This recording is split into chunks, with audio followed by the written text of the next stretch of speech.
नमस्कार। हिंदी मंत्र अकेडमी पर आपका स्वागत है। आज हम आदिकालीन साहित्य के प्रमुख रचनाकारों के बारे में जानेंगे। हमारे पहले रचनाकार हैं चतुर्मुख। हरिशेन ने धम्म परीक्षा में अपभ्रंश के 3 कवियों का उल्लेख किया है, चतुर्मुख, स्वयंभू और पुष्पदंत। स्वयंभू ने चतुर्मुख को पद्दड़िया बंद का प्रवर्तक और सर्वश्रेष्ठ कवि कहा है। अगले रचनाकार हैं मुनि राम सिंह। मुनि राम सिंह को अपभ्रंश का सर्वश्रेष्ठ रहस्यवादी कवि माना जाता है। डॉक्टर हीरालाल ने इनका आविर्भाव का समय 1000 ईस्वी माना है। इनका पाहुड़ दोहा ग्रंथ चर्चित रहा है। आइए हेमचंद्र के बारे में बात करते हैं। हेमचंद्र जिनका जन्म 1088 ईस्वी में हुआ, अपने समय के सबसे प्रसिद्ध जैन आचार्य थे। गुजरात के सोलंकी राजा सिद्धराज जयसिंह और उनके भतीजे कुमारपाल के यहाँ इनका बड़ा मान था। इन्हें प्राकृत का पाणिनि कहा जाता है। इन्होंने अपभ्रंश के भाषिक और व्याकरणिक रूप का स्पष्ट, सुव्यवस्थित और मानक विवेचन किया।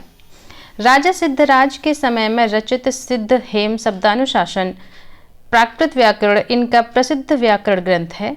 इसमें संस्कृत, प्राकृत और अपभ्रंश तीनों को उदाहरणों के रूप में समावेश किया गया है। अपने व्याकरण के उदाहरणों के लिए हेमचंद्र ने भट्टी के समान एक द्व्याश्रय काव्य की भी रचना की है, जिसके अंतर्गत कुमारपाल चरित्र नामक एक प्राकृत काव्य भी, इस काव्य में भी अपभ्रंश के पद्य रखे गए हैं। इनके अन्य ग्रंथ हैं योग शास्त्र, छंदानुशासन, देसी नाममाला कोश और द्व्याश्रय काव्य। अगले रचनाकार हैं जिनदत्त सूरी। जिनदत्त सूरी से पहले अपभ्रंश में चरित्र काव्य की परंपरा ही प्रसिद्ध थी। इन्होंने अपने ग्रंथ उपदेश रसायन रास 1114 ईस्वी से रास काव्य परंपरा का प्रवर्तन किया। यह 80 पद्यों का नृत्य गीत रासलीला काव्य है। अगले रचनाकार सोमप्रभ सूरी हैं। यह भी एक जैन पंडित थे। कुमारपाल प्रतिबोध 1184 ईस्वी नामक एक गद्य पद्यमय संस्कृत प्राकृत काव्य लिखा, जिसमें समय समय पर हेमचंद्र द्वारा कुमारपाल को अनेक प्रकार के उपदेश दिए जाने की कथाएं लिखी हैं। यह ग्रंथ अधिकांश प्राकृत में ही है। बीच बीच में संस्कृत श्लोक और अपभ्रंश के दोहे आए हैं। अपभ्रंश के पद्यों में कुछ तो प्राचीन हैं और कुछ सोमप्रभु और सिद्धपाल कवि के बनाए हुए हैं। जैनाचार्य मेरुतोंग। आचार्य शुक्ल ने इनके संदर्भ में लिखा है, प्रबंध चिंतामणि 1304 ईस्वी नामक एक संस्कृत ग्रंथ भोज प्रबंध के ढंग का बनाया, जिसमें बहुत से पुराने राजाओं की आख्यान संग्रहित किए गए। इन्हीं आख्यानों के अंतर्गत बीच बीच में अपभ्रंश के पद्य भी उद्धृत हैं, जो बहुत पहले से चले आते थे।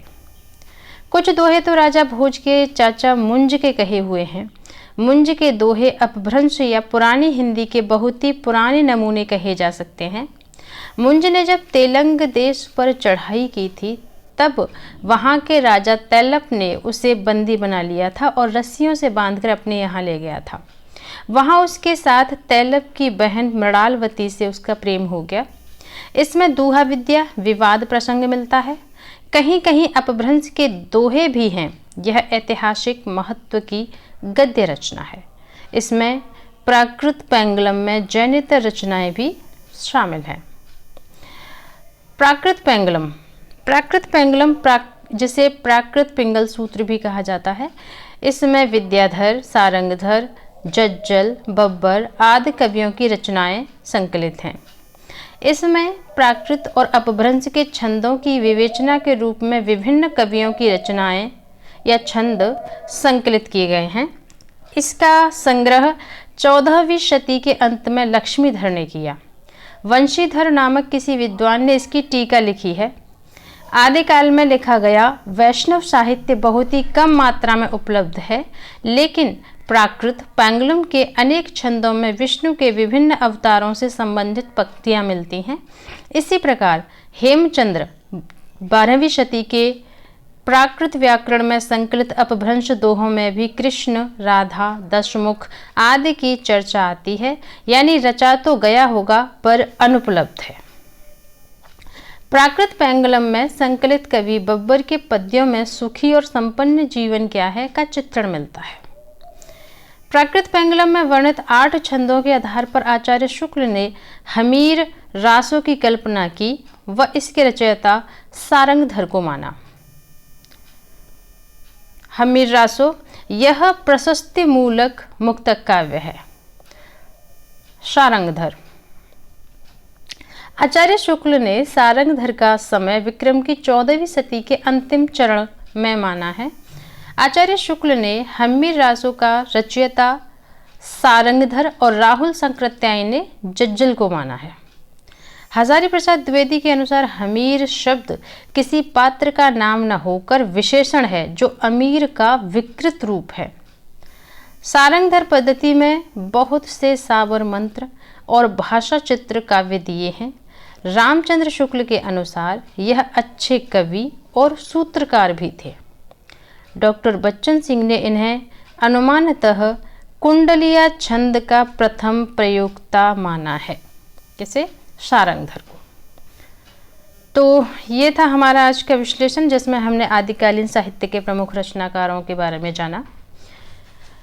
उम्मीद करती हूँ कि इस विश्लेषण से आप अवश्य लाभान्वित होंगे। साहित्य के सभी अभ्यर्थियों से मेरा अनुरोध है कि क्लास को ज़्यादा से ज़्यादा लाइक करें, शेयर करें। चैनल पर पहली बार आए हैं तो चैनल को सब्सक्राइब ज़रूर करें। मिलते हैं आपसे ऐसे ही अगले वीडियो में, तब तक के लिए धन्यवाद।